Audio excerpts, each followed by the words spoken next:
Rice भी corona की भेंट चढ़ जाएगा? ऐसे कई सवालों के जवाब देखिए इस रिपोर्ट में।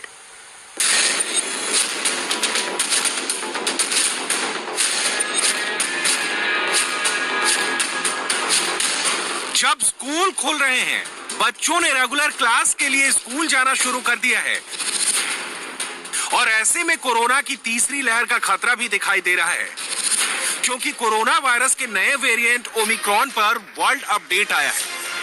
नया वायरस ओमिक्रॉन जो डेल्टा वेरिएंट से भी खतरनाक है, उस पर WHO ने नई जानकारी साझा की है। इसे वेरिएंट ऑफ कंसर्न बताया है, जो डेल्टा वेरिएंट से भी खतरनाक है।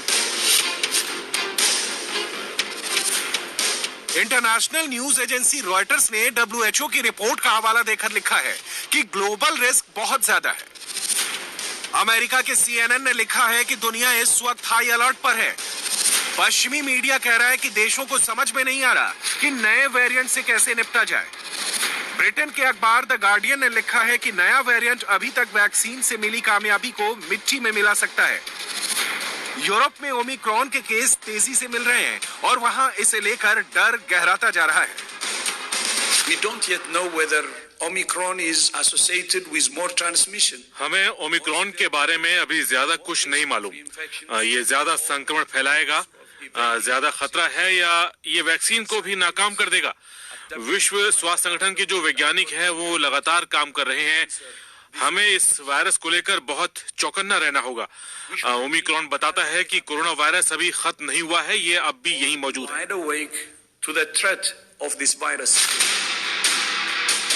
ऐसे में भारत की रिपोर्ट क्या कह रही है, यहाँ के वैज्ञानिक क्या कह रहे हैं, अब इसे समझिए। CSIR यानी council of scientific and industrial research का क्या कहना है, वो देखेंगे तो पता चलेगा कि बात फिक्र में डालने वाली है। ये जो नया वेरिएंट आया जिसको WHO ने ओमिक्रॉन कहा है, इसमें 30 से भी ज्यादा म्यूटेशंस है।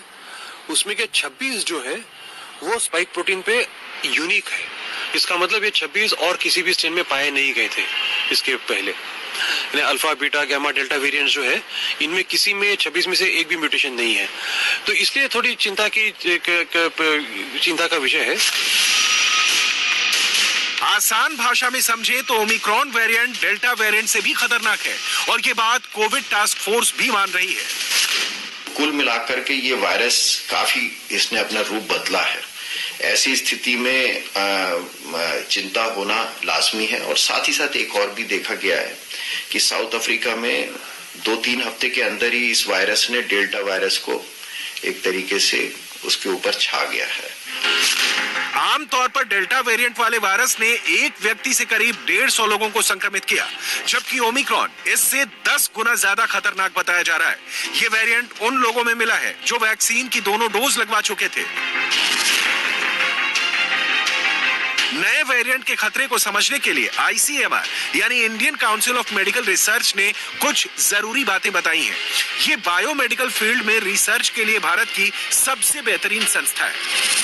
वायरस में जो स्ट्रक्चरल चेंजेस देखा गया है, वायरल जीनोम में जो चेंजेस देखा गया है, उससे ऐसे एक संभावना या स्थिति पैदा हो सकता है कि जिसमें ट्रांसमिशन जल्द से जल्द फैल जाए। तो अभी स्ट्रक्चरल जो चेंजेस है उसी से साइंटिस्ट सारे जो हैं WHO में और डिफरेंट कंट्रीज में वो छानबीन करके देखे हैं। So this is a matter of concern. सबसे पहले 3 सवाल देखिए जो ओमिक्रॉन वेरिएंट को समझने में मदद करेंगे। ओमिक्रॉन कैसे हरकत करेगा? क्या तेजी से फैलेगा? ओमिक्रॉन का खतरा भारत में कितना ज्यादा है? क्या मौजूदा वैक्सीन से बचा जा सकता है? हमारा एक ही तरीका है इस महामारी पे उसको रोक देने का, वो टीकाकरण ही है। और मैं यही कहूँगा कि जल्द से जल्द ज्यादा से ज्यादा लोग अपना टीकाकरण करवाएं।